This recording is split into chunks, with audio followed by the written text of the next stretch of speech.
All right. Hey, everyone. Welcome to our call, and thank you so much for being here tonight. I'm Jessie, and I wanted to officially welcome you to the call tonight. It's the Radical Honesty Personal Playbook, How to Get Over Shit and Be Happy. So it's so great to have y'all all here with us tonight. We're going to give everyone a few minutes to keep joining the call. So first, I'll introduce myself and give you an overview of what we're going to be talking about tonight before we get into all the nitty gritty and I introduce our superstars, Brad Blanton and Tabor Shadburn.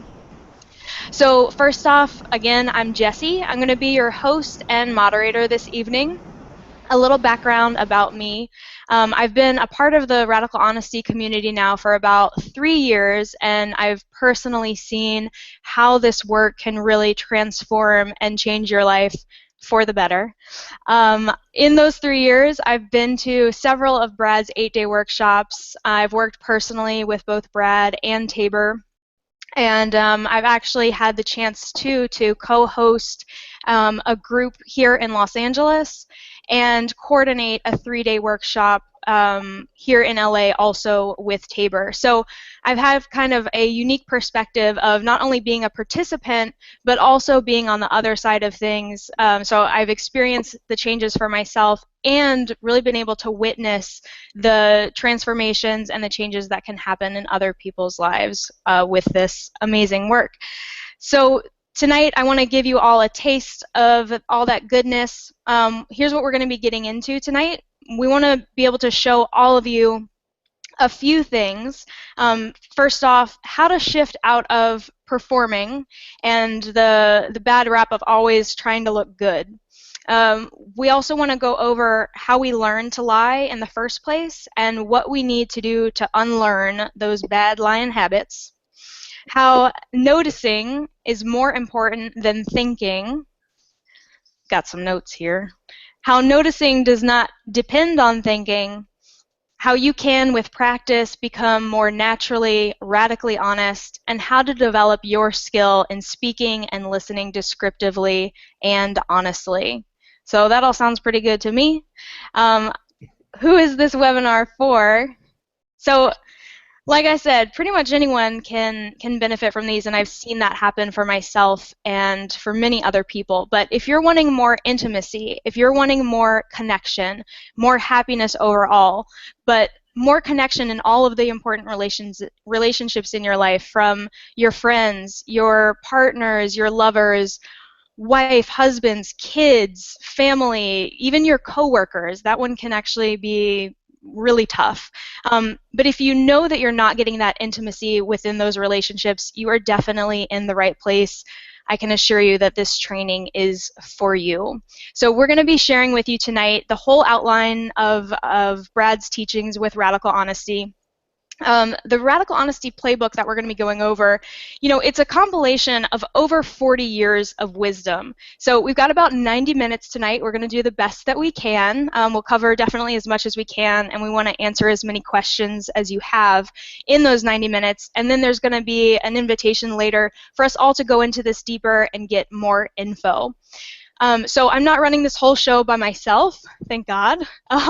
Also, behind the scenes, we have 2 other lovely coordinators and moderators, Alan and Lindsay. So if you see on the side of your screen, there's a little chat bar. So you can definitely chat in and ask questions. We'll do some Q&A later, but Alan and Lindsay will also be on the back end answering things or helping out. I see Lindsay saying hello, so definitely say hey to them. And then, of course, we also have our superstars, Brad Blanton and Tabor Shadburn, and they're going to be walking us through most of this. So I want to go ahead and welcome both Brad and Tabor to the call. Hey, guys. How you doing? There. How you doing? What's up? I'm good, Brad. Thank you so much for having me. I kind of can't. I'm like, who put me in charge here? But Well, thanks for being head. That's awesome. So for those of you that don't know Brad, he is a force to be reckoned with. He's written the book Radical Honesty, which is one of many. He's a very accomplished psychotherapist and just kind of all-around badass. Brad, anything you want to add to that? I couldn't top that intro with anything I'd have to say. Yes. Oh, sorry, go ahead. Go ahead. I'll have more to say in just a few minutes. Go ahead. Okay, cool. I want Introduce to Tabor. introduce Tabor, another fellow badass and sidekick in Radical Honesty. Tabor is also an accomplished therapist with over 20 years in private practice and working side by side with Brad for many, many years. So, Tabor, welcome. So great to have you tonight. My pleasure. Glad to be here. Awesome. So I know you guys are probably all eager to kind of get into the Radical Honesty Playbook and how to become more honest and get all this great shit that we've been talking about and become happy. So Brad and Tabor, I'm going to let you guys jump into it, and I'll be here to kind of keep us on track and crack the whip when I need to. All right, great. I look forward to it. Well, hi, folks. Glad to have you back here, and thanks for all the participation up until now, too. We have a little bit of a story. I want to tell you a little bit of a story about the evolution of how we got here. Basically, when I was a psychotherapist in Washington, D.C., it was a natural place for me to become an expert on lying because it's more or less the heart of lying in the world. And I saw a lot of people that lived in Washington, D.C. I actually saw more lawyers than any other single profession. So I became a real expert in lying. And I learned that one of the ways that we lie is by simply withholding, not saying what's going on with us. And that after I studied that carefully and asked a lot of clients to experiment in their lives by reversing that and telling the truth, I learned from them a lot of wonderful things about how it liberates you from your own self-created alienation with all other people in your life. And after about 25 years or so of that private practice, I wrote a book called Radical Honesty. And Radical Honesty became a nationwide bestseller, and it's still out and published in 14 languages and is all over the world. And basically, the work of Radical Honesty, I developed it out of my interest in and love for psychotherapy. I was a good group therapist and a very good individual psychotherapist, if I do say so myself. and basically, I got curious about what are the things that when successful therapy occurs, when people come into therapy and they're depressed, and then when they leave, like 6 months or a year later, they are no longer depressed. What happened? If they come in there anxious or they couldn't sleep or they weren't able to function sexually or various things, and then when they left, they were able to do all those things. They came in unhappy and miserable and upset and confused, and they left happy and flourishing and functioning and being creative in the world. What was it that they learned? And I started working on refining that, and I developed an 8-day-long workshop called The Course in Honesty. And for about 25 years, I've run that workshop and continued the study of what we're trying to give finally the ultimate Reader's Digest condensed version of to you now. We have 2 courses that we're offering. This is the first one. And this was called How to Get Over Shit and Be Happy, the Foundations of Radical Honesty.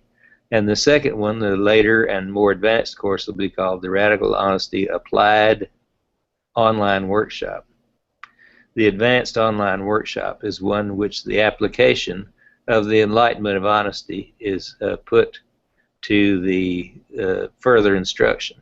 So we're focusing on the first one now, how to get over shit and be happy, the foundations of radical honesty. So Tabor, what do you think about that? Anything you want to add to all those things I said so far? I'm talking about enlightenment and then applied enlightenment. Yeah. Well, first I would just say that I came to this work through different but parallel track. I lived in a Zen center for a number of years, and I did a lot of hardcore Buddhist practice, and I found that in that world, the spiritual meditator world, people tended to be a little uncomfortable with some of what I call the messy, juicy stuff below the neck.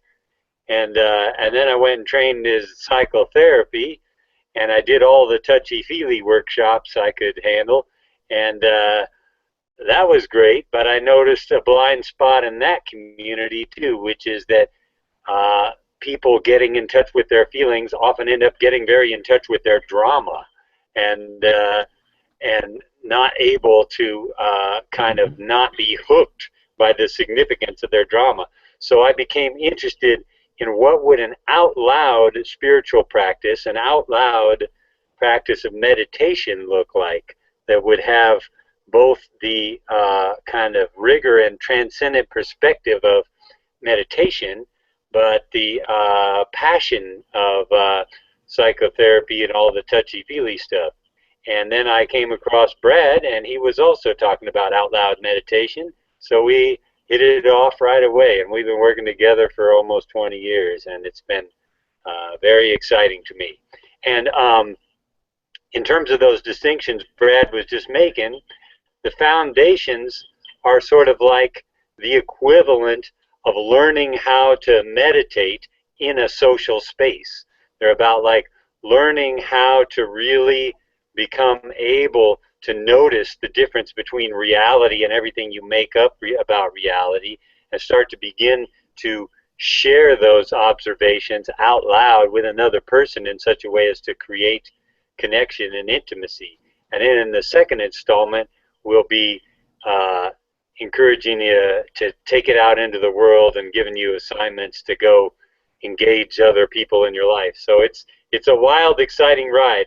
And then tonight, we're going to go over what we call the Radical Honesty Playbook, which you can slice and dice the path in different ways, but in this case, we sliced it into 10 parts, and it kind of is a overview of the trajectory, the large trajectory of getting grounded in radical honesty. It takes a while. You got to practice it. It takes a couple years or so to get it in your bones, and so we'll be talking about some of the elements that you go through along the way.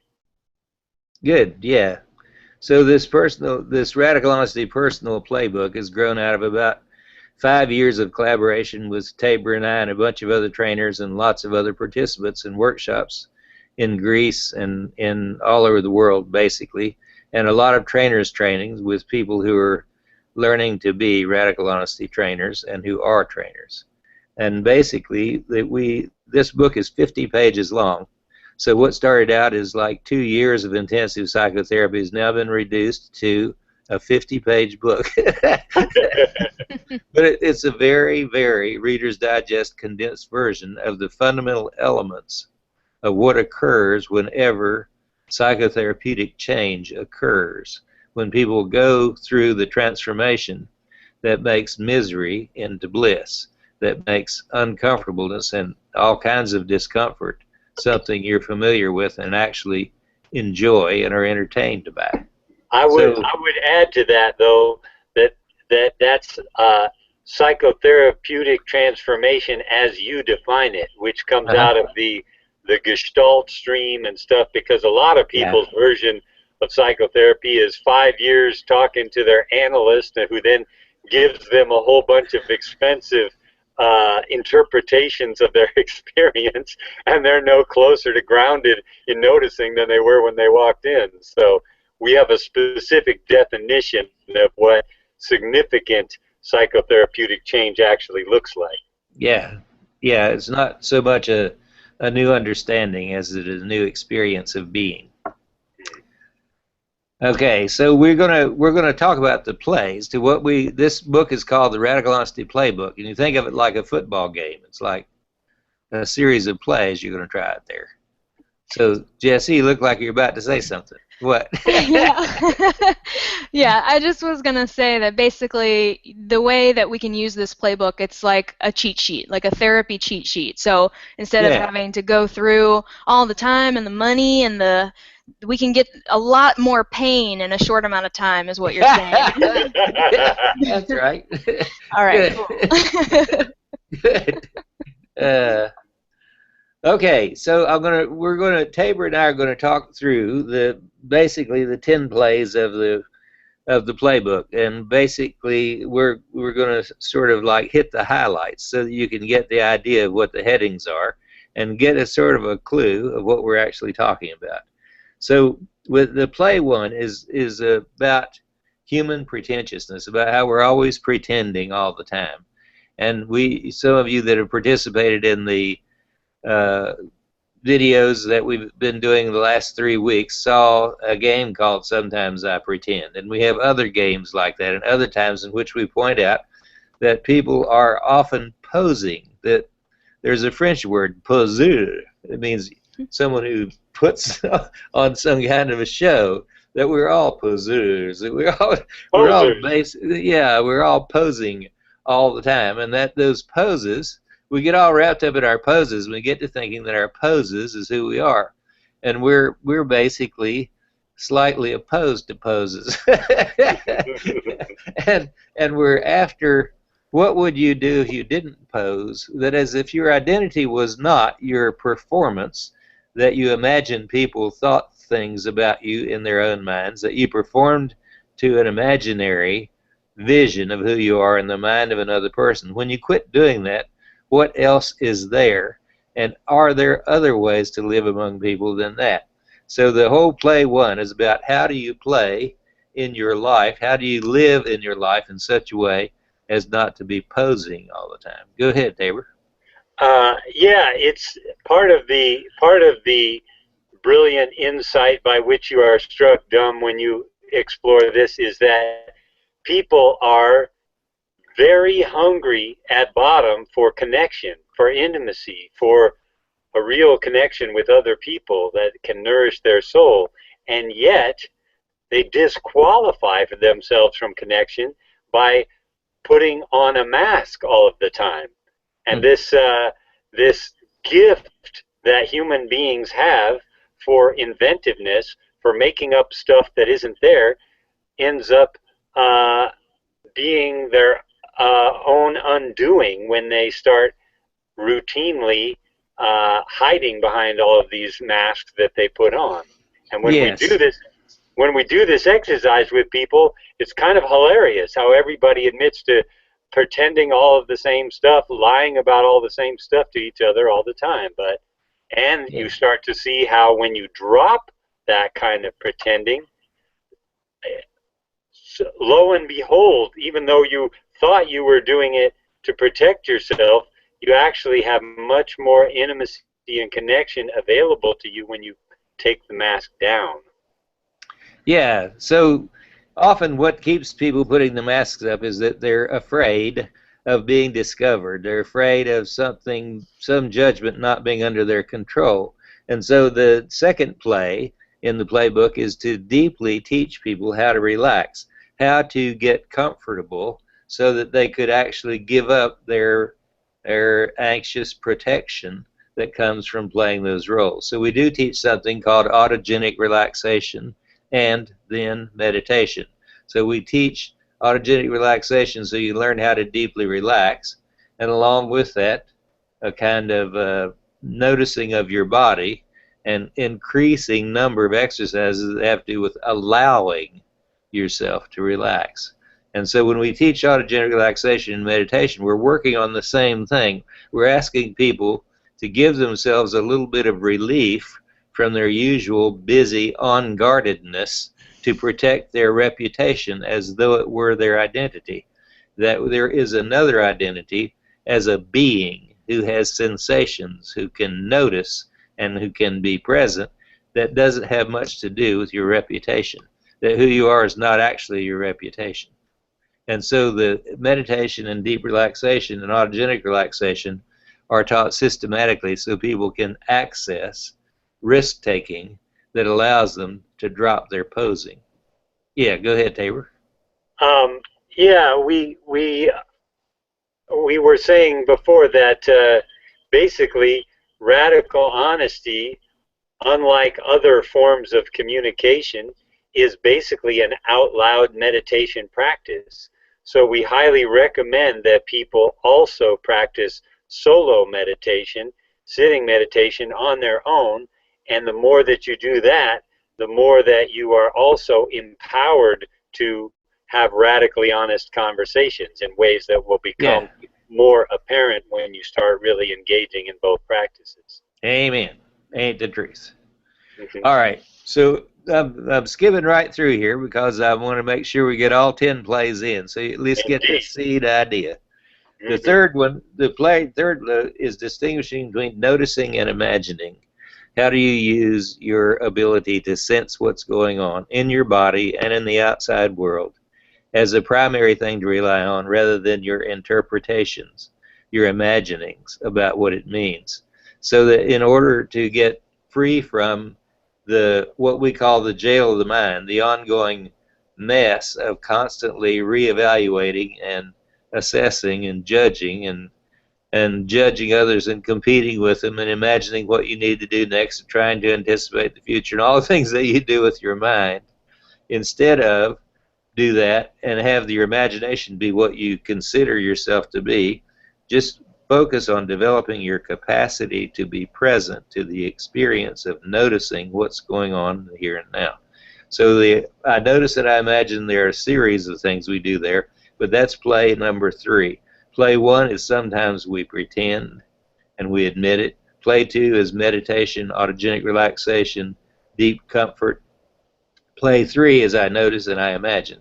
And you can see that they're all related to each other. We're asking people to settle down, to sit down into their experience of being in their body, and to sit down into the experience of being related to another individual, and to be willing to be there. And this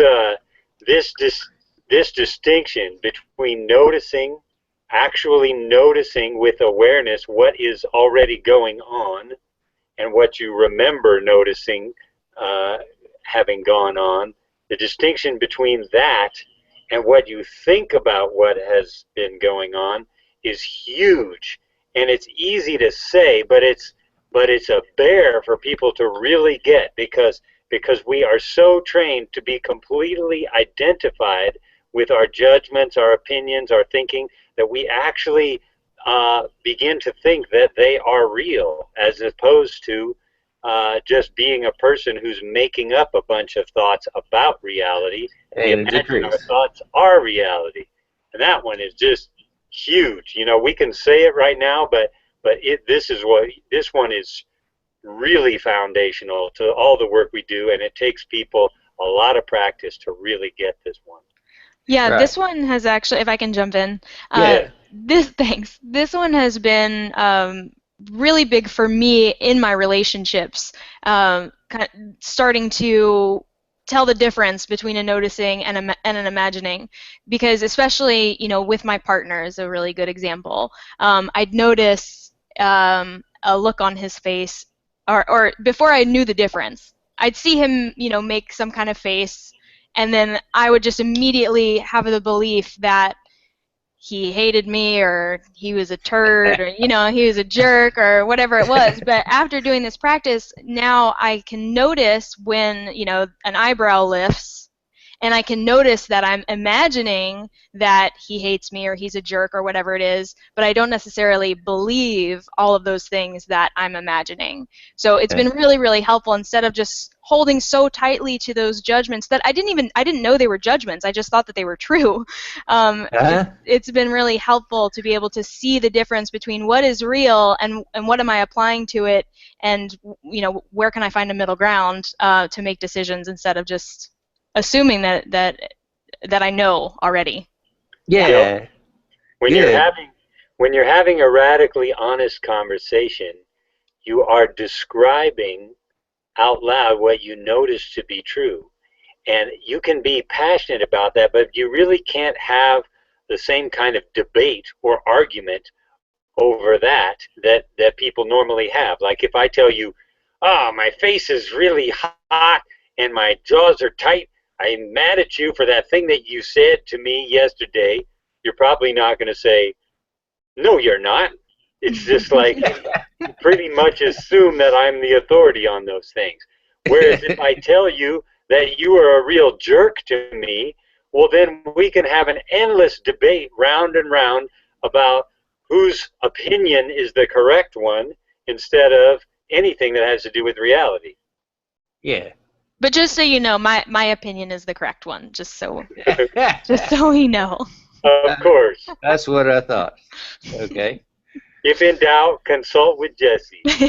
So So we actually, for a while, asked people to reverse. Instead of assuming that you're right all the time, basically we ask you to assume you're psychotic all the time because our general assumption is that most people are psychotic all the time. It's a fair assumption. Look at the state of the world. All right. So, so we try to, then we get to the place in the playbook, play 4, which is called the awareness continuum, which has to do with getting a model for looking at this that allows you to have some choice in the matter rather than just react the way your mind automatically reacts. And so we teach this model called the awareness continuum, in which we ask you to shift your attention from one aspect to another. You pay attention first to what's going on in your body, second to what's going through your mind, third to what's going on outside of you. And then you practice, you rotate, you again, outside, inside, upside down, outside, inside, upside down, inside, outside, upside down. But you start noticing the difference between the interpretive mind and the perceptual being who can sense what's going on in sensations in the body and can sense what's going on outside with vision and sight and so forth. And so when we give you this model, we then give you a number of practices. It's a disciplined kind of practice, a kind of a new kind of focused meditation on an experiential being in a body.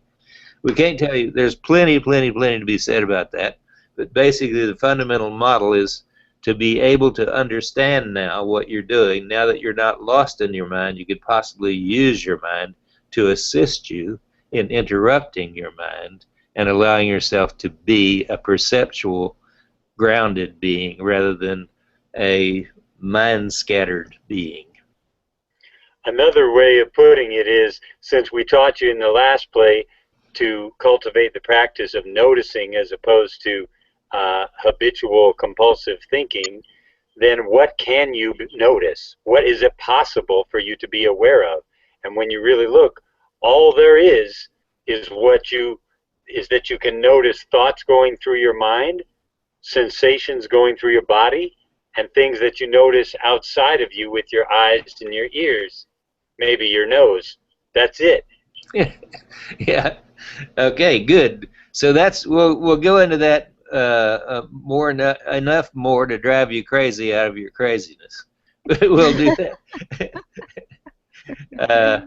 And so then play 5 is yoga. And yoga naturally comes in here because when you are when you go into a yoga pose, you're doing something that's formally an instruction, and then you hold the pose, and then you kick it out of gear and allow relaxing to occur so that you are getting a pose and holding it and allowing stretching to occur, because it's a model for a way of being in the world.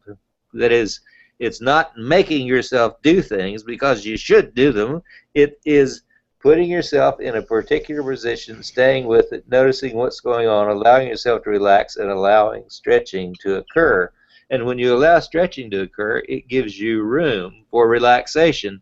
And then when you practice meditation, autogenic relaxation, after that you deepen that relaxing and you get really good at being deeply centered and happy with just being here. Another piece of it, yes, another piece of it is that part of what I love about our approach to, if you will, conscious communication is that it is a thoroughly embodied one. Many approaches to conscious communication, which I shall not name right now, get very cognitive and formulaic, and it's a pretty heady affair. We are actually wanting to put you more and more deeply in touch with your body and the actual sensations that are moving through your body that get stirred up by other people and that you can pacify and move through communicating with them. But most people are actually very not grounded in their body, very not in touch with actual sensation moment to moment in their body. And the practice of yoga helps reverse that trend and helps people get grounded in their sensate physical being. Yeah. So as we do that grounding, and we don't have to maintain the image anymore, we find a kind of satisfaction of presence that substitutes for the dissatisfaction of not being able to know whether we're controlling our image in the minds of other people well enough or not. And it's a whole lot more fun to be centered in the experiential world and in your own body than it is to be running around in circles in your mind. So we say here at this point that we're teaching people how to be dumber rather than smarter. because if you're dumb, you just go ahead and say whatever you think and whatever you feel and whatever you've done. You just say it to someone else. They say, "Oh," they can be shocked, or they can be really happy, or they can be any response to it they want, and you'll respond to that response. But you're not out here running a protection racket for yourself or protecting them from you either. You're telling the truth about what you think and what you feel and what you've done. If it hurts their feelings, you'll stick with them till they get over having their feelings hurt. If it offends them, you'll stick with them until they get over being offended. And if you get offended, they'll stick with you. And that's what's called deeper intimacy. And that's why in the middle of the playbook, we then hit play number 6, which is... Sorry, Brett. Yes, go ahead, go. Before you jump into play 6, Okay. and I dropped off for a sec, so forgive me if you went over this, but just you've talked a lot about how, or with me, about how all this you're talking about, like running around in your mind and not being in your body, but that we do that really we're so scared to experience those sensations that even if it's not conscious, but we really think that those sensations might kill us. Or that we can't handle them, or they can't handle them, nobody can handle them, so it's better just to stay in this headland and be total psychotics. And what we're doing with this play and with the yoga and being with those sensations is realizing that we're not going to die, they're not going to die, we're actually all okay, and it even passes. Yeah. Sticking with it. Yeah, there's a way in which our minds are sort of unconsciously programmed to think that every time some of those uncomfortable sensations arise, it's a matter of life and death, and we better mobilize all of our resources to make sure that this situation stops as quickly as possible and never ever happens again. But if you start noticing that what is running you at that moment is just a bunch of sensations, and you turn towards them instead of away from them, and you start to cultivate a capacity to just be with them and experience them, it's sort of like calling the mind's bluff, and you say, well, this isn't so bad, this is bearable, and then you become a very powerful person, because uncomfortable sensations is as bad as it gets. And if you're willing to feel those, then you're able to choose on the basis of some kind of new intelligence or intuition instead of on the basis of your unconscious fear of feeling something. Yeah, ain't the truth. By God, somebody write this down.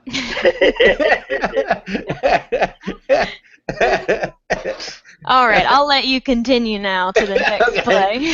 Thanks. Well, in play number 5, we were talking about how you practice this noticing in the realm of the body, what we are calling inside part of the awareness continuum.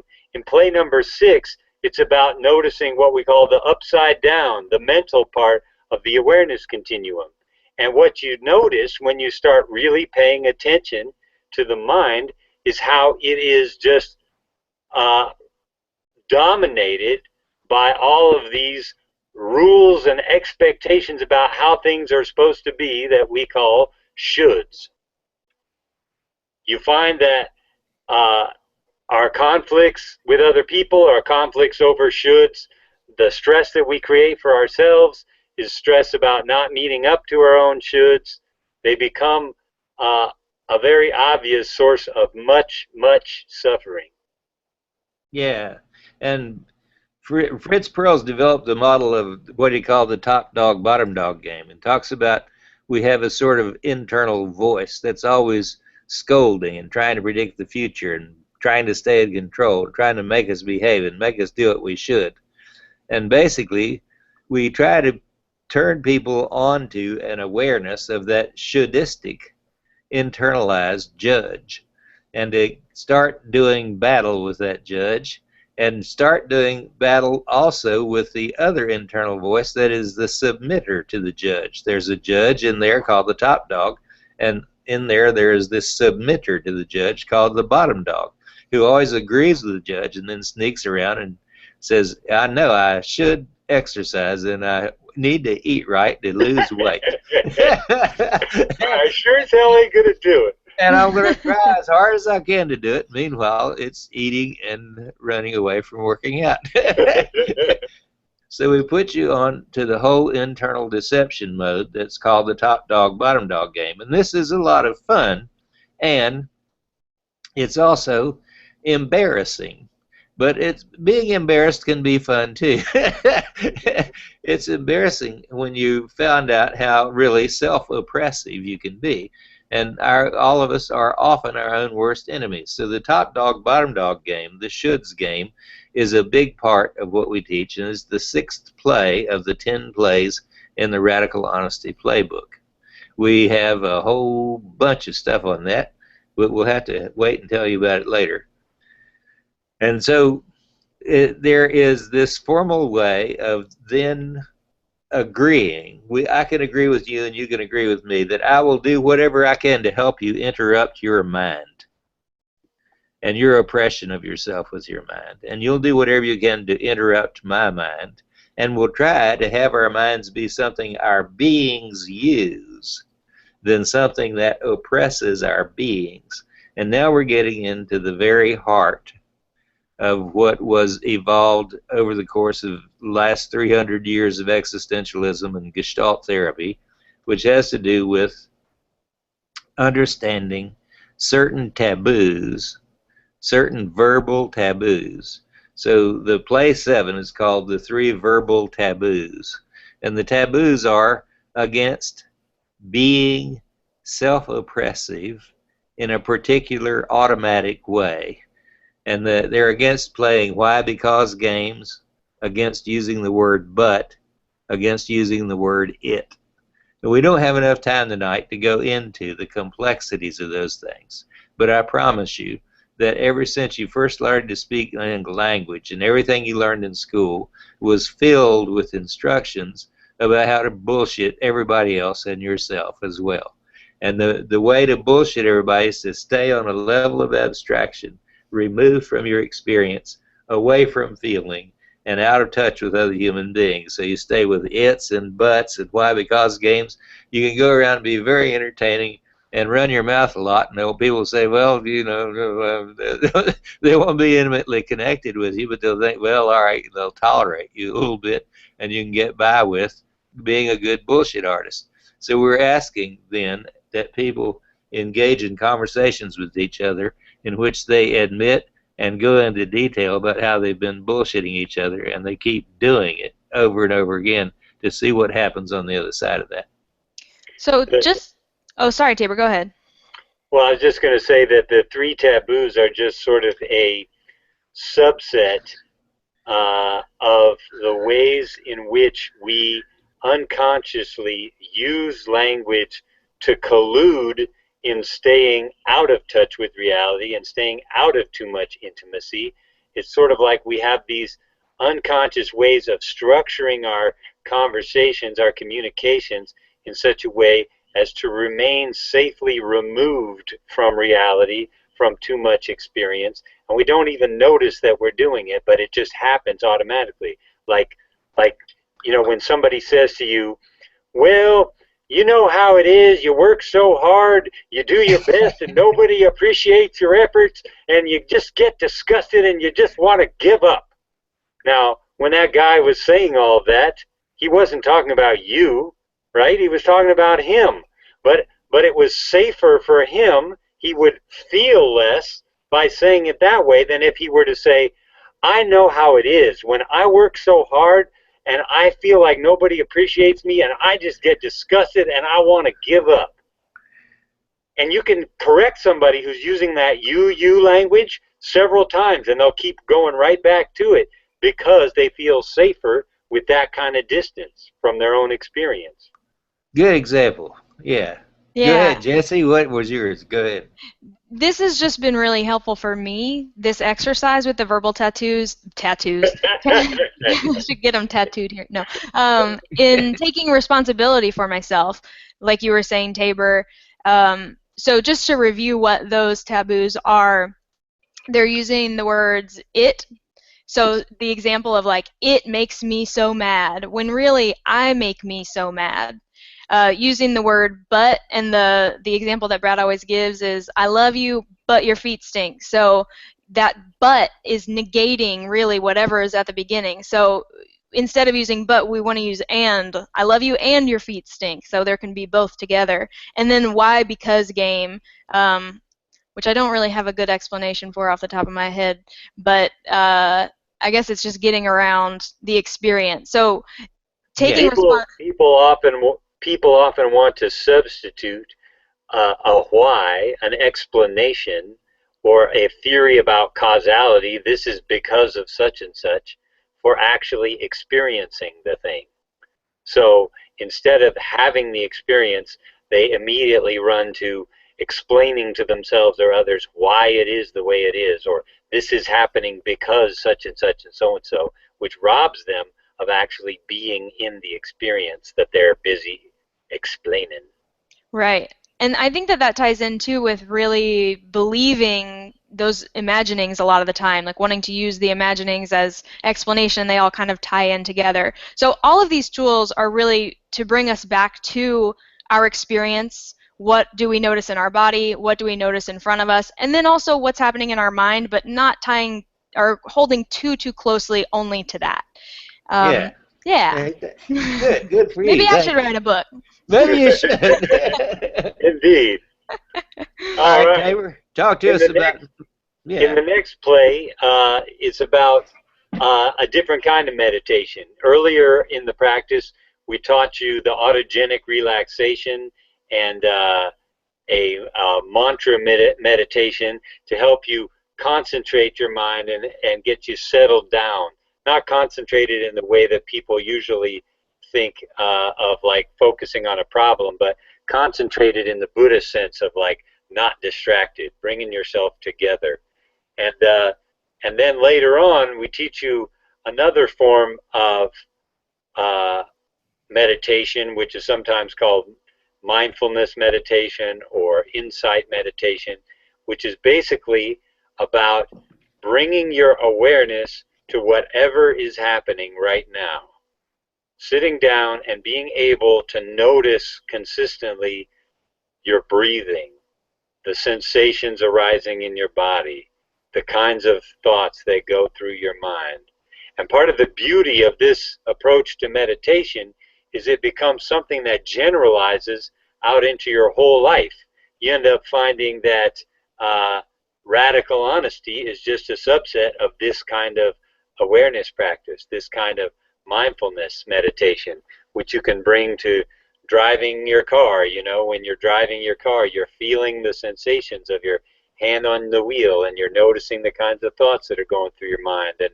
And all of this helps to keep grounding you more and more in reality, and keeps helping you become more and more friendly with yourself, your own experience, in such a way that really shifts your identity from one of being that thinker with all those opinions to this noticer, this being who happens to have a mind rather than be had by his mind. Yeah. Amen. Very good. I like that. I think I'd like to do that myself. All right. So we're getting down to the end point of this, which has to do with the last two plays. The last play is called Completion. And the play before that, play number 9, is on the way to completion. It's called Resentments and Appreciations. And so all of those previous things that we talked about and learned are to be able to be focused intensively on getting over certain kinds of experiences that seem to be difficult for people to let themselves experience. and that is resentment and appreciation. We're terrified of anger. We're terrified of love. And we can tolerate more anger and more love than we've ever thought we could because we've been trained against acknowledging it even exists in the way we were raised. And so the last two plays, Resentments and Appreciations and Completion, are about the deepest secret of noticing, which is that noticing, good noticing, leads to forgiveness. And forgiveness is what happens when people get over shit and be happy. You have to get over all those previous grudges. You have to forgive all those previous enemies. You have to forgive that internal asshole judging you inside your own self by forgiving the external asshole who's probably some goddamn Republican. And I just got to preach on this one. I just got to preach on this one a little bit because forgiveness is widely touted. All the major religions of the world tout forgiveness, and everybody thinks it's good. It's on greeting cards or whatever, but it's grossly misunderstood. The way that people tend to think of forgiveness is a pardoning of sins. It's like, oh, you fucked up, you did bad, but I forgive you anyway. I pardon your sin. But that's a complete and total misunderstanding of what we mean by forgiveness. In our view, there was no good and bad, right and wrong to begin with. It was only your attachment to your own shoulds that left you hanging on to this for so long in the first place. And you hung on to those in the first place because you were afraid to feel everything that you felt about it. So our version of forgiveness is what I call full body forgiveness, where you let yourself feel everything that you feel at the level of sensation about all that stuff that happened, whether it was 20 years ago or last night, and you let yourself have an orgasm of all of that feeling until it actually moves through you and gives way to a new feeling, oftentimes to one of appreciation for the person who you used to resent just a few minutes or hours before. And that kind of orgasm and relief, that's what we call forgiveness. It's not about you did something wrong and I forgive you. It's about I have managed to thoroughly and truly let go of all of my resentment, righteousness, and holding grudges toward you, which I do not for your sake, but for mine. Yeah. See, yeah, so I love it when you talk dirty, Tabor. I think another important piece of that is also that it's with the other person as much as possible. So, like you were saying, Tabor, in a lot of other traditions, and like you lived at a Zen center, I live at a Zen center now, and the idea is very much like keep those, work that stuff out yourself, take it to the cushion, and like meditate through those feelings or through those experiences, and you'll get to forgiveness. But with this practice, it's really about experiencing your experience and sharing it with the other person. So if you in person is best, which is probably scariest for most of us. I know it is for me, but in person is best. If you can't do it in person, do it on Skype. Phone is the worst, and if it's someone who's passed, then we can working with a counselor to do it in hot seat work. Yeah. So I think that that's a big distinction too, because I think a lot of people can say, oh, I felt those feelings and I worked through it and I did all this, but it's really it takes it to another level. More things can come up for you to notice and experience with that interaction. Yes, I'm a spiritual practice geek. I've studied like lots of different. I've sort of studied the history of various religions and spiritualities and stuff. And I am convinced that this kind of interpersonal meditation is sort of the cutting edge 21st century spirituality, and the one that basically we're going to have to get better at as a species if we are to survive, let alone thrive. So it's people are good at thinking that they have handled it in the privacy of their own, meditation room, or because they wrote a letter and burned it or something like that. But then when they are faced with that person face to face, if they're honest, their body still goes, I think I'll cross the other side of the street now, and avoid that person. But real love, courageous love, means being willing to go stand face to face with that person that you've told yourself you hate, or you told yourself you're terrified of, or such and such. We say if they're too scary for you, you can just bring your radical honesty bodyguard with you. But but but love is as love does, and real love is casts out fear, as they say. It's willing to go do the work in real time, not in just imaginary version of it, but actual face to face. And when you do that, it's miraculous, the kinds of changes that happen in people, the changes that happen in relationships. Brad's got a great book called The Truth Tellers that's about all of these testimonials of people, and I've got plenty of those testimonials myself. We all do, who've been practicing this way, who went and talked to people that they were scared shitless to talk to, and miraculous things came out of it. Or even if they didn't, miraculous changes happen in that person just from the level of self-empowerment that happens when you go and do what you were scared to do. Yes. Okay.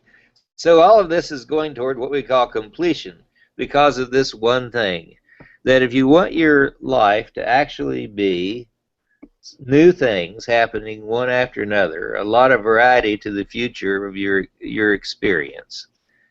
It could be that way, or it could just be constant reenactment. You go, you break up a relationship, you get another relationship, you have the same problem in 2 or 3 years with the same person you had with the person you just broke up with.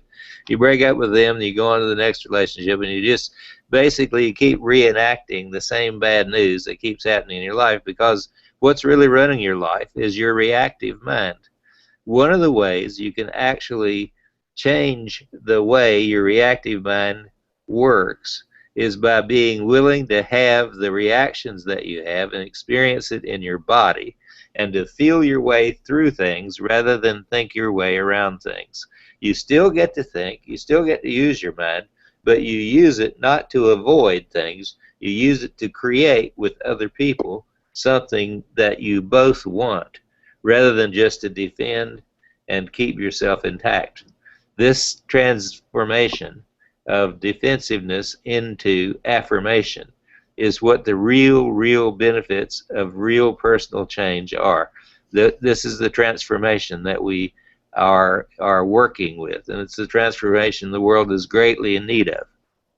So that the Radical Honesty Playbook is now a 50-page Reader's Digest condensed version with a whole bunch of links in it. It's going to be, it'll probably sell millions of copies whenever we send it out there in the world. But this particular course, what we're working on right now, is where we're taking those plays and we're dividing them into 2 sets. And this first one is about the first 5 plays, and the second one's about the second 5 plays, or something like that. Roughly, it's the first 4 to 6 plays at the beginning, and the first 5 or 4 plays at the end. So we have these modules in the course, and the transformation is that new life occurs instead of some repetition compulsion. A new life is available to you and open to you instead of a constant reactivity and repetition. So we're after delivering you from the jail of your own mind and having you change your identity from a mind being into an experiential being. Yes? Another way of putting that is that most lives, sadly, are lived in reaction to the wounds that we carry around. Most people, most of the time, are basically just coping with the wounds and the old pains that they suffer from, and trying to avoid them, trying to not hurt too much, medicating, forming various addictions, whatnot, but living in reaction to that old pain that they've never handled. It is possible to complete that project of handling the wound and to then live a life that's actually more creative and lived from a sense of purpose and contribution and service and sharing your gifts in the world instead of being hobbled by all that unfinished business from the past. It turns out you can use those old wounds and that your gifts, your purpose, are actually sort of the flip side of the same coin as your wounds were. But now, instead of unconsciously running you, you are using them to help you serve other people that you can. Okay. Hell So I yeah. wanted to get people to a place to where people can get a chance to talk to us and ask us some questions. And so we're going to now make you the offer of what we've got coming up here in the future. So here's what this first course is. The program Now is called... hold up. This Yeah. is my job. Yeah, good. Okay, go ahead. I was just going to introduce you with just saying the title. But go ahead. Oh, okay, cool. Thanks. Yeah, so we're gonna get to a Q&A in just a few minutes. But I gotta make this pitch now. And you know Okay. what Brad and Taper were talking about was really about staying in this reactive place, and that keeps us small. And we all want to play big and be big, and we want all of y'all to not play small and to play big, and we really think that this program is the fastest way to get it done. So we hope that you'll join us. The program is obviously built off of these 10 plays, this playbook, and it's called How to Get Over Shit and Be Happy, the Foundations of a Radical Honesty Online Workshop. And what this online training is going to include are so as Brad was saying, it's kind of split. We've gone over all the 10 plays. In this first training, you're going to get the first 5 or 6 of those plays, and then the second part is for the advanced program. So what this first online training includes is 6 training modules, and then 2 live webinars that's going to be shared over 5 weeks. So you'll get to look at all of our beautiful mugs again during this whole program. If that doesn't sell you, if that's not enough to get you to join us, I don't know what else I can do. No, but the modules we're going to go over will be, the first module is Sometimes I Pretend. The second module is Overcoming Pretense. Module 3, I Notice, I Imagine. The fourth module will be talking about yoga, meditation, and autogenic relaxation. In module 5, this one is so important for me, interrupting the mind. And the final module, module 6, will be experienced experience. So all based off of what we've been talking about. Some of them are exactly the plays that we've talked about, and just building on getting into your body and totally out of your head and living a life that you love. The bonuses that you're going to get with this program: everyone will receive a free copy of the Radical Honesty Playbook, all 10 of the plays, with text and video. So actually you guys can all receive that tonight. I think Alan has put up a link for that. You're also gonna get 2 live question and answer hangouts with Brad and Tabor, and there will be personal coaching and live Q&A with that. So there will be a lot of interaction and time for you to get some personal coaching on this as well. And this is a huge bonus. You can actually bring a friend for free with the program. So it's actually 2 for the price of 1, which is really awesome if you have a friend or a partner. It's really great to be able to do this together because it is so experiential. It's really nice to have someone to practice with in real time. So in terms of value, like what is the course valued? Like we were saying, it's definitely not unusual for people to be in therapy for years, and we talked about this before. It can be a really chunk of commitment, both financially and time-wise. So Brad squished all this together, maximum pain in the minimum amount of time. I'm kidding, of course. Uh-oh. Uh-oh. On that note, she dropped off the call. Okay. So basically, what she's talking about is that if you spend every week and you pay $200 a week over a year, you spend $10,000. You may not get much change. Are you back? I'm back. All right, go ahead. And now, are you still there? Uh-oh. She was back for a second. Well, we're Go ahead, Brad, about the condensation of psychotherapy. You want me, guys? You want me to step in and finish the offer, or Brad? You want to just pick it up? That'd be fine. Go ahead. Yeah. Okay. Well, hey everybody. This is Alan. This is Alan, but the beautiful Jessie is back. So Jessie. Hopefully, I won't get booted again. Let's see. So, I'm sure Brad was explaining how much deal you're getting. No, I just basically said that all these techniques I've learned and we do, that is basically what people are paying $3,000 for a workshop, or what they're paying for $10,000 for a year of therapy. Basically, we're trying to get it all condensed down into one swell poop. Awesome. Okay. So I'm sure you're all wondering what is the price of the program, and I'm going to let you know. But first, I just want you to kind of think about this question, that what is it really worth to you to be really and finally free of stress, of the anxiety, free of suffering and any despair that you might be feeling? What would it be like to be close to your parents, to be close to your children? What would it be like to have a more loving relationship than ever? Imagine having a fun, having an intimate and sexy relationship with your spouse or partner. And what if you walked into work feeling confident, strong, and clear of mind? So when you order tonight during our inaugural workshop celebration that we're kicking off, your investment for tonight is only $395, so that's $395 for you and a friend. That's two for the price of one.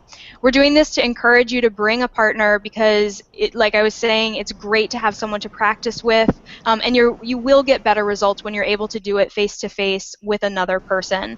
And because really it means that we're getting to help more people. That's what we want. So if you click on the click on the link. Click on the link to your right.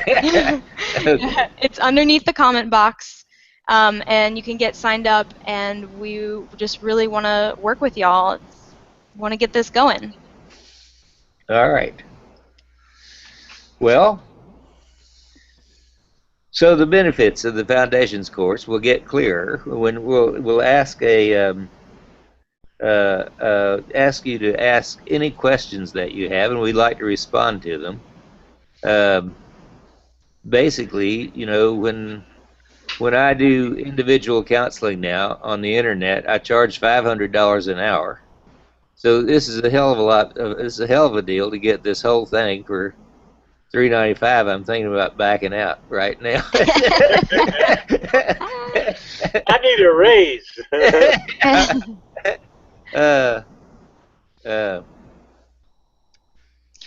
So we're going to jump into question and answer real quick, but there is just one question I saw that is time or pertinent. But Jason asked, how long do we have to decide if the course is right for us and a friend? So when is this course going to start?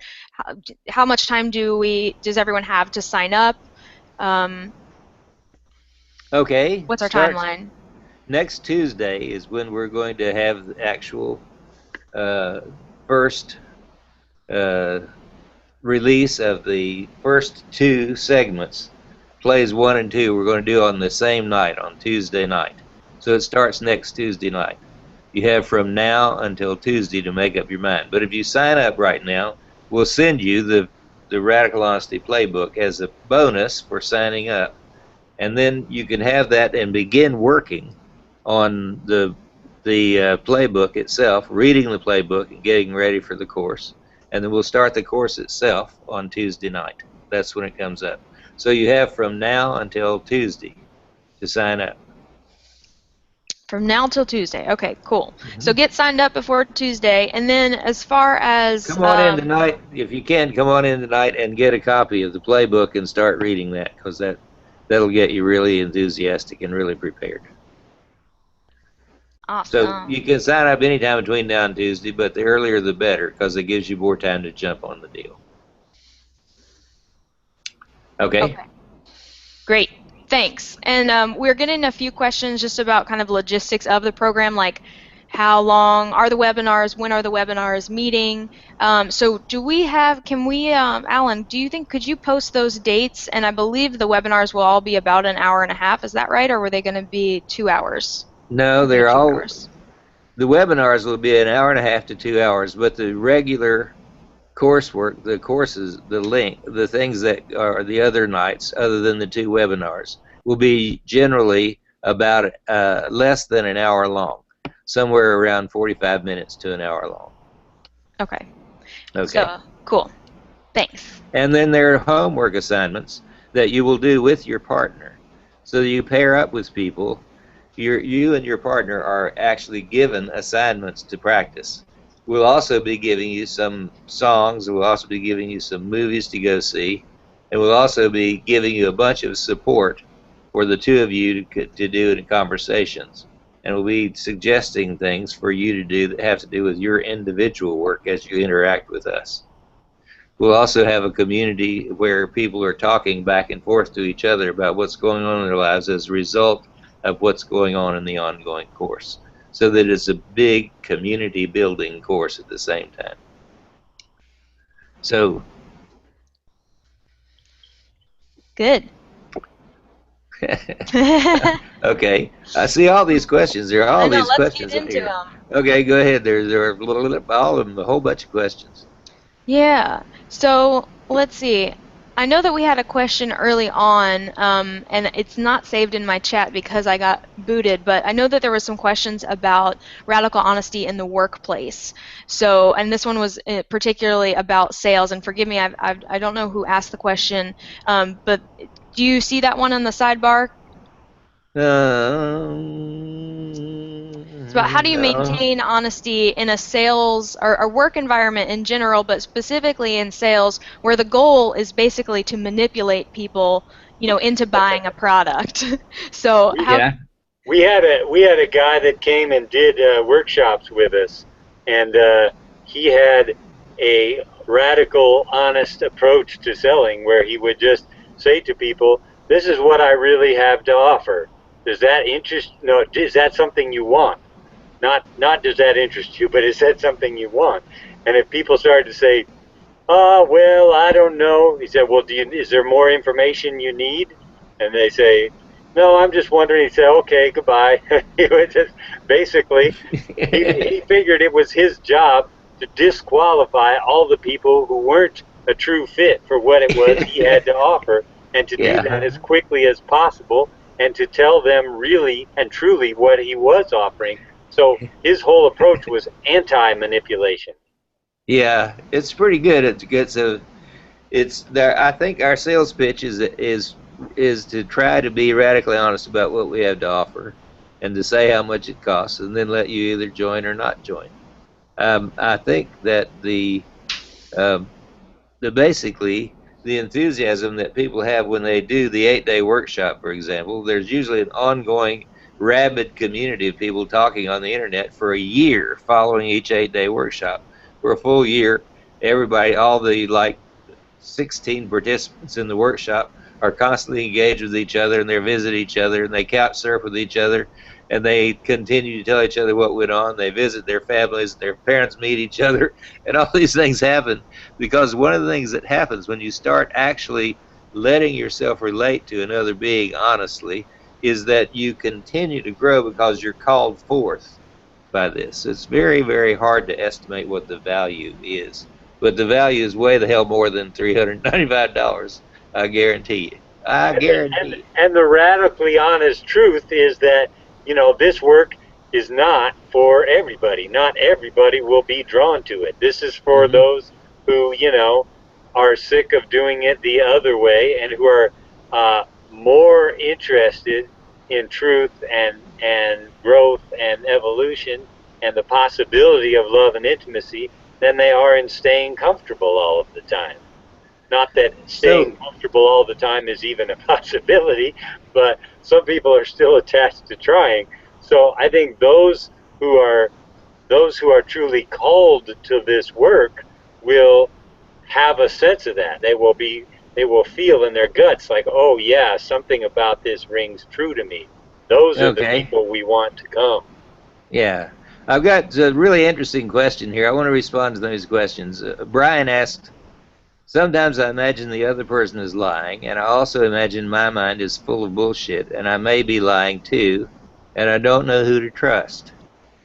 I really like that question, Brian. It seems like there isn't anyone to trust, because when your mind is trying to decide, can I be trusted? Can the other person be trusted? I mean, he's in his mind, I'm in my mind. So what can you do? And the first thing you need to do is to get with that other person and say, I imagine you're lying, and I also imagine my mind is full of bullshit, and I may be lying too, and I don't know how we can trust each other. You start there, right where you are, sharing that assessment and asking for help on their part, not accusing them of being worse than you or better than you, but of being both of you the same, lost in your minds. That's the beginning point. That's a good question, and that's a great place to start. And thanks for the question. And the truth is, whether you're full of shit or not is actually just another thought for you to notice. Oh, I notice I'm having the thought of worrying about being full of shit. Oh, interesting. And how do you feel in your body while you're worrying about being full of shit? Oh, I feel kind of tense, and my palms are sweaty, and I feel my heart beat. Okay. It's sort of like the mind that's worrying about and trying to figure out how full of shit you are is the problem. It is, if you believe it, it's the problem. Okay. All right. So I like these questions. I'm just all wrapped up in them now, and I'm not sharing them with anybody. Sorry, I'm reading everybody's questions. Okay. Roman wants to know what's the time of the webinars. Basically, they're going to be in the evenings, probably about this time, probably at 8 o'clock at night Eastern time. Will be more than likely most of the webinars be 6 or 7 or 8 East Coast or out there. Basically, they'll be probably an hour and a half to 2 hours long. Go ahead. I'm sorry, Jessica. Fired. Yeah, quit interrupting me. No. While we're doing some kind of housekeeping questions about the program, there are a few more. So Susan also asked, will there be a blog place to ask questions? And I know you had mentioned that there would be some kind of online community. Can you tell a little more about that, like how we can stay connected? Yes, every time you see us on a video, there will be a blank space below for people to reply or make comments. And you're identified when you make your comment, and everybody else sees that it's you, and they respond to your comment. And so there are lots, not only do Tabor and I respond to those comments, but other people in the group respond to it. And you and your partners share what goes on with you, and people share dialogues. There's lots of ongoing, exciting reading. You get to know people, and then you get to appreciate what they're going through, and they take the risk of telling the truth. And so that basically you get there is a kind of encouragement that comes from other people approaching the precipice of that very feared, honest relationship, which could be the end of their relationship to someone they don't want to end a relationship with, or it could be the beginning of a new relationship. Both those things are terrifying. And when they have the courage to do it, and it turns out really well, then you are encouraged to do it yourself. And that encouragement spreads. It spreads like wildfire. Nice. So basically, it's the courage, it's the community. Thanks. Okay, that's all I want to say about that. Go ahead. Thanks, Brad. So Uh-huh. another question we had a little bit ago was in terms of the play on yoga, and someone asked if EFT, the emotional freedom technique, or tapping could be used instead of yoga, and would that apply to the program? If you wanted to use tapping on your own, that would be fine. What we don't teach it. We teach yoga. We teach a way of allowing yourself to be in the pose and allow stretching to occur, and use it as a model for other things that have to do with taking a position and then being free within the position. So that basically it's fine if you're doing EFT. What we don't do EFT in this course. Thanks. And part of the difference in emphasis is that when we are doing yoga, we are not trying to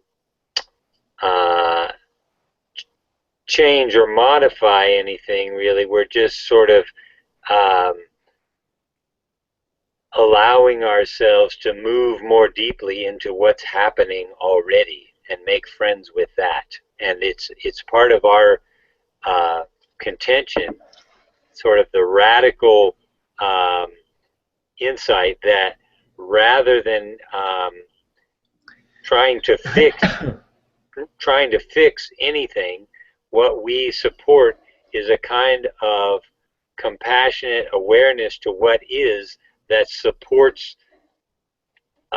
experience in evolving on its own.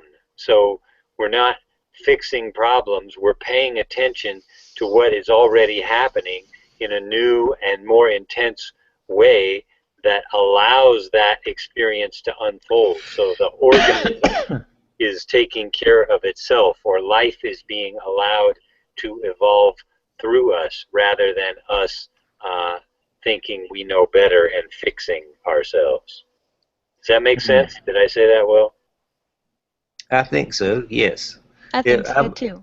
Okay. So, Jesse, you asked the question, how can I forgive my nephew and my brother who assaulted me in the past and scared the crap out of me? We got to get into that with you more. What we want to do is to have you get the foundations part first, and we'll be asking you to go and start a conversation with them, but not until we're toward the end, when we can make sure you get the most out of it by developing your capacity to experience your experience.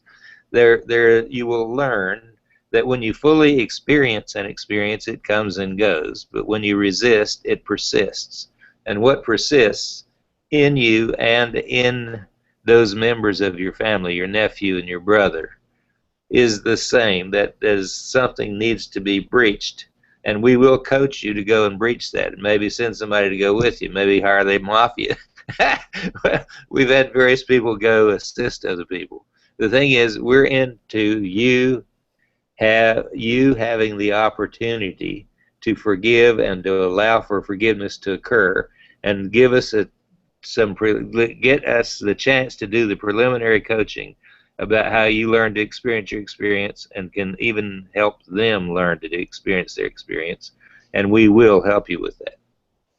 There really is kind of a skill to completion, a skill to getting over grudges of the past. There's a lot of times that people will say, oh yeah, I already went and talked to my mom.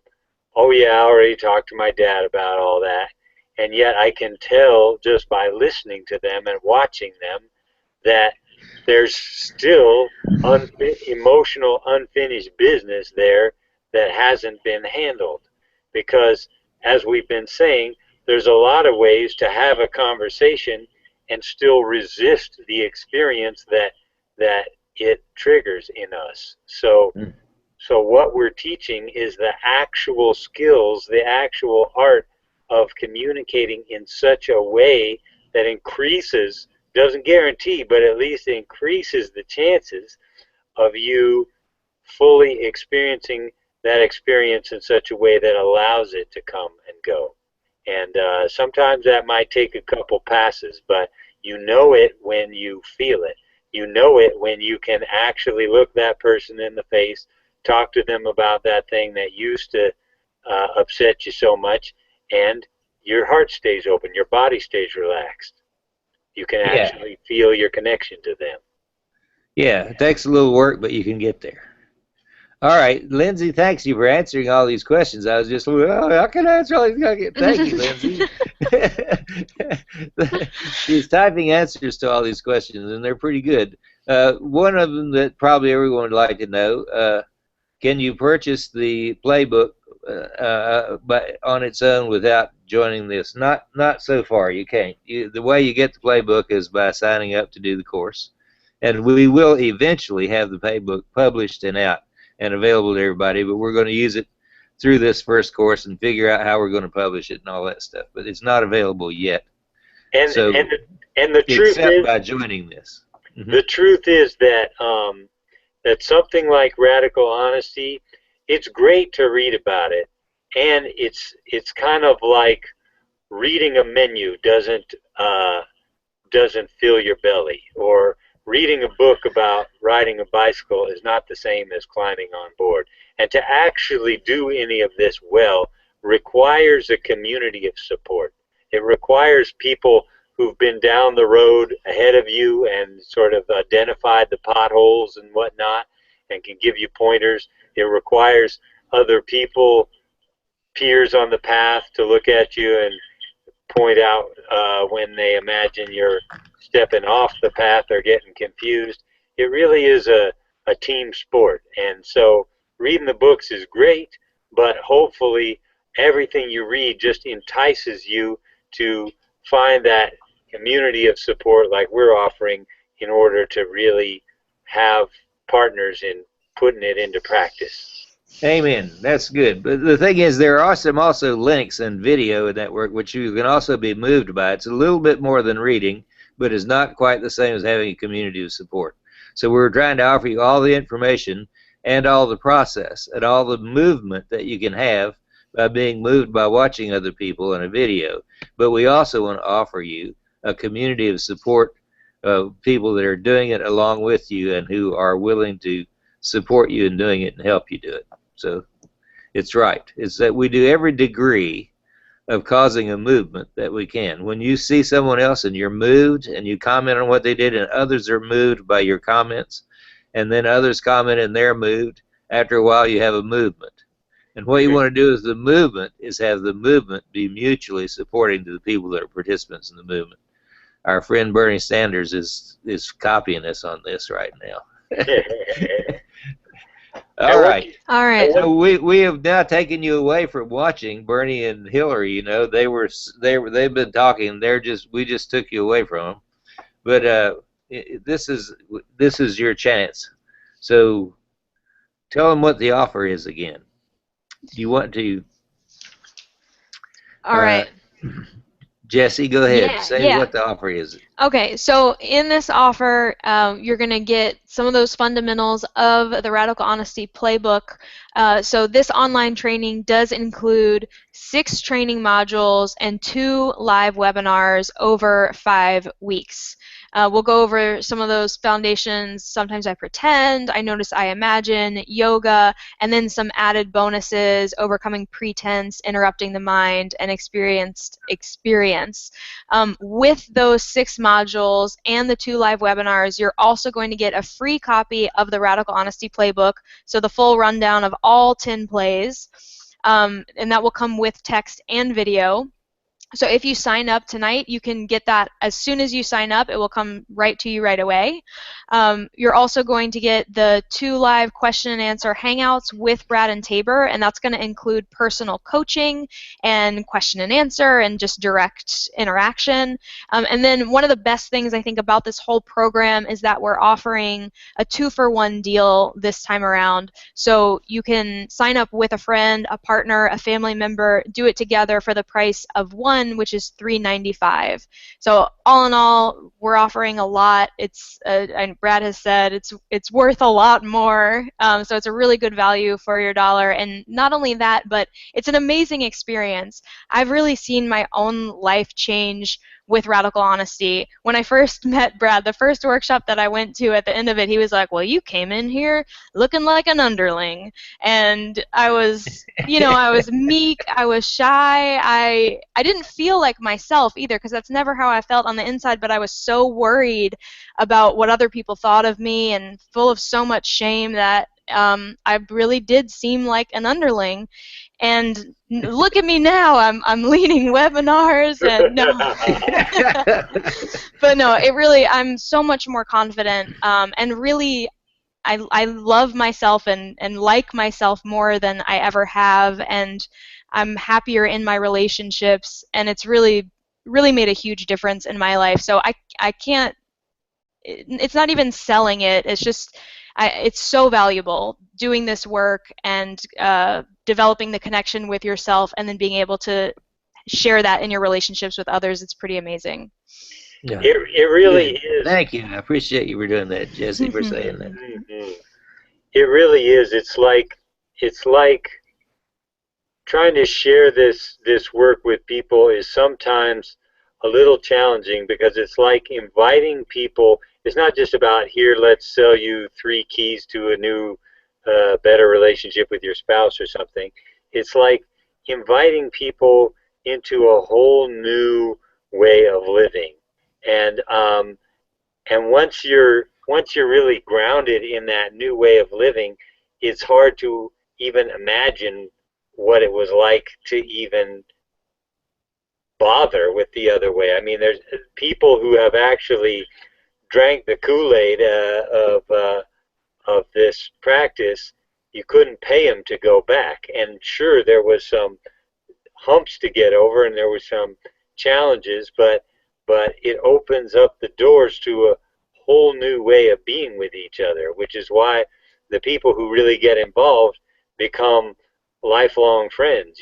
We like Brad was saying, we end up staying with each other. I actually recently came back from around the world teaching tour that was just all people who had been in our workshops, saying that they wanted to have similar communities and workshops in their countries. So I went to India and joined Brad in Greece, and then went to Germany and Scandinavia and Amsterdam. And in all of those places, there were people who were hungry for honesty, hungry for this kind of new way of being with each other. Oftentimes they'd been meeting in those places just without any support, having read the book and gotten excited. So they were thrilled to have somebody come and actually lead them deeper into the practice together. But it's at the risk of sounding sort of proselytizing, it really is about changing your way of living, changing the quality of your relationships. And to be honest, there may be a few people that you drift away from, or that drift away from you, if you really embrace this practice. Although there will be at least as many other people with whom you will have a brand new relationship that's much deeper and more satisfying than the one you had with them before. So yeah, that's why I often say you might lose some acquaintances, but you'll gain some friends. Exactly. And like the other thing is like, if you give us some money, we'll ruin your life. But your life needs ruining in some ways. There's some things that need to be ruined. and we do it for a fairly cheap fee. We'll ruin your life for practically nothing. And the questions there, thank you again for all these questions. And so Lindsay, thanks for answering them. My mile a minute there. Someone wanted to know, when you have full access to the court, can you watch them anytime? Yes, they'll be recorded and they'll be there for you to watch over again as many times as you like and whenever you like. And basically, how long does it take beyond the call times for you to do the homework? Well, that varies a little bit from week to week. But say basically 3 or 4 hours general average. You you might practice an exercise with each other, and then you might go to a movie, or you might hear a song that we sent you, or you might read something we suggest that you read. We have some various things that are suggested homework or home play that go along with what the modules are. But when we are, and if you, usually people want even more than what we offer, rather than having, we don't have any complaints about it being too much. It's usually only a couple hours more than what you spend with us that you do with the practice of the exercises with your partner. Although we also encourage you to start cultivating daily practices like meditation or yoga. Yeah. So, you know, probably, all right, let's say average maybe like an hour a day. What do you say? It's hard to tell. It's different for different people. Yes, it's different for different people, and you'll sort of get out of it what you put into it, and different things will call to you. It's not a straight line. It's a kind of a twisty road that different people will walk differently. But if you are called to invest yourself in it, then I'm sure you will find the time to do this work, and it will pay great dividends. I remember when I was teaching for Kaiser Permanente, I was teaching a stress and anxiety management course, and of course in it were all of these harried, very busy business people, and one night at the end of the class I said, okay, and your homework for this week is such and such, and that person said, how can I ever find the time to do this homework? I barely even found the time to show up here. And I said, well, that could be part of the problem as far as your stress and anxiety goes. Yeah. You may need to rethink your priorities here. Thank you, Alan, for answering all those questions, too. Thanks for answering all those questions, Alan. Thank you all for all these questions you put up here. And thanks for all these lovely things, saying you love us and that you wish us well and all this. Thank you, thank you, thank you, thank you. I'm sorry I can't thank you personally. Yes. So we've gone through some logistics of the online program and answered some of those questions. So I want to jump into some juicy questions again. So let's see. Sorry, first I have to say hi to Netaji. He's in the chat box and he's writing us from India. He's my pal from over there. Yeah, okay. Krish, Netaji, the India crew. How do you do? Hey, India crew. Cool. So glad you guys could join us. Okay, so we got a question from Roman a little bit ago that says, how do you practice radical honesty when someone tells you a secret and they ask you to keep it? Well, you can make an agreement for confidentiality with people and keep their secrets, but encourage them to tell the secret they're keeping, and you can make that agreement and do that. But sometimes, if you are friends with a third party, you have to say there are certain things I can't tell you that I've promised I'm not going to tell you to the third party. So basically, it's a matter of walking the line there. You try to not engage in conspiracies to withhold. But like a therapist will make a confidentiality agreement with a client and say they won't tell people, won't tell anybody that their secret, but you can't get drawn into a conspiracy. So the idea is to have an honest relationship and say, why do you need to keep this secret? How is it? What's important? Yeah. We're not advocating that you tell the truth all the time. Like I always say, if you have Anne Frank in the attic and a Nazi knocks on the door and says, are there any Jews in this house? Lie. But radical honesty is about relations with people that you know, that you're friends with, that are your intimate, already partially intimate partners. And so in this case, it's critical to your own health and well-being and to the well-being of your friends and that relationship that you be radically honest. And most of the time when that comes up, it's just people wanting to indulge in gossip. You know, it's sort of like it's what they call in the biz triangulation. Like, I'm uncomfortable with somebody who's not present, so I'm going to talk to you about how uncomfortable I am with that person who is not present, and try to get some sort of counterfeit satisfaction out of bonding with you about what's wrong with that person that's not present. So if somebody So if somebody starts to talk to me about somebody else in a way that sounds like they want me to keep their secret, I'm probably going to say to them, I'm not really comfortable with you talking to me about them that way. Sounds like you're mad at them, and I'd like to support you and going and talking to them about it directly. And I'm just not really comfortable. I don't want to be in the position of keeping secrets for you. That's just not how I choose to live my life. And I like to say, I like to recommend the commitment in general to not talk about anybody in their absence in a way that you wouldn't feel good talking about them in their presence. Okay, I like that too. Yes, I agree. So I'm about ready to turn loose of this, I think, and give people a chance to think about it on their own. What do you guys think? I know there are questions that we can respond to afterwards via typing. And what do you think, guys? One more time, one more offer. Jump on board so we'll know how many people signed up tonight. And I see a whole lot of questions that are tempting, but they're. Here's a quick one. What is moralism? Moralism is believing in your shoulds and shouldn'ts, believing in the rightness and wrongness, the goodness and badness of your opinions. And that is a source of untold misery. And when you start becoming a real noticer, you get that actually there's no such thing as good and bad and right and wrong.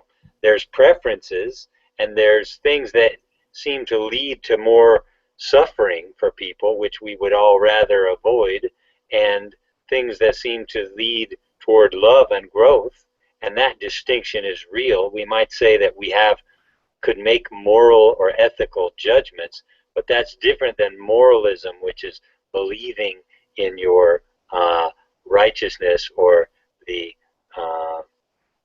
goodness and badness of your opinions. Yes, good. I call moralism the disease of righteousness. It's the disease of believing that you're right and someone else is wrong, and that being right is more important than life itself. Moralism is being addicted to the idea that being right is more important, and not being wrong is more important than life itself. Yes. All right, thanks. So thanks for all your questions, everyone. I really love having the chat bar, even though it's totally distracting for me, but it's fun. Me too, I know. It's hard to not read this. It is. We see this thing over here, and there are like dozens and dozens of messages coming in. All right, thanks so much. So I think that we made it through most of the burning questions, and if you're wanting to wrap up, I think we can start wrapping up. I wanted to just give an overview of the whole program one more time, just so that you know what you're signing up for tonight. So again, online training is going to be 6 training modules and 2 live webinars over a 5-week time. Lindsay did put up the schedule in the chat bar, but we can make sure that everybody has that info. So in addition to the 6 training modules and 2 live webinars, you're also going to get a free copy of the playbook that we went over tonight, 2 live interactive and coaching sessions with Brad and Tabor, and most special of all, that for this kickoff price, our kickoff time, we are doing a special that's 2 for 1. I know there was a question, Dee, about a group price, and the truth of the matter is that this is a really amazing kickoff price on its own, 2 for 1. So we're not going to do a special group price just because this 2 for 1 price is so special already on its own. So bring a friend for free, work together, work in a group. We really would love to have you join us, and it's really invaluable. And let's jump in, change your life. Let's do it. Yay! Thank you, Jesse. Thank you very much, and thank you, Alan, a whole lot. And Lindsay, thank you, and Tabor, thank you. And I can't thank you enough. I really appreciate all of you helping do this. In case And you thank haven't, you to all the people, too. All of you writing all the questions. Thanks, and for listening for the whole time, too.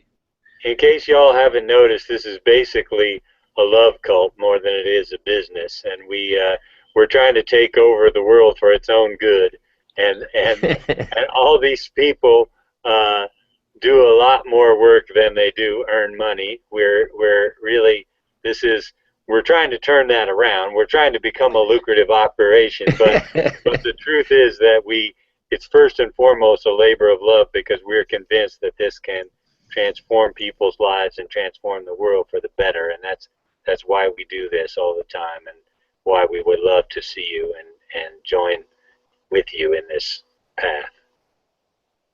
Okay, thank you, Tabor. Amen. Amen. Amen. Hey, women. Hey, women.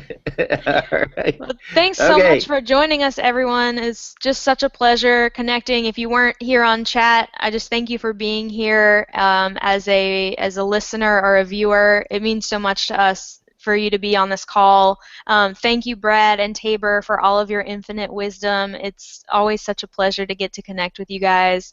And thank you, Alan and Lindsay, for all your behind-the-scenes work. You guys are awesome. Thank you for making this happen. And we look forward to seeing y'all Tuesday when we kick off. So don't forget to get signed up, and we'll see you soon. Okay. Yeah. Bye. All right. Thanks. Bye. Bye-bye, everybody. Thanks for joining us.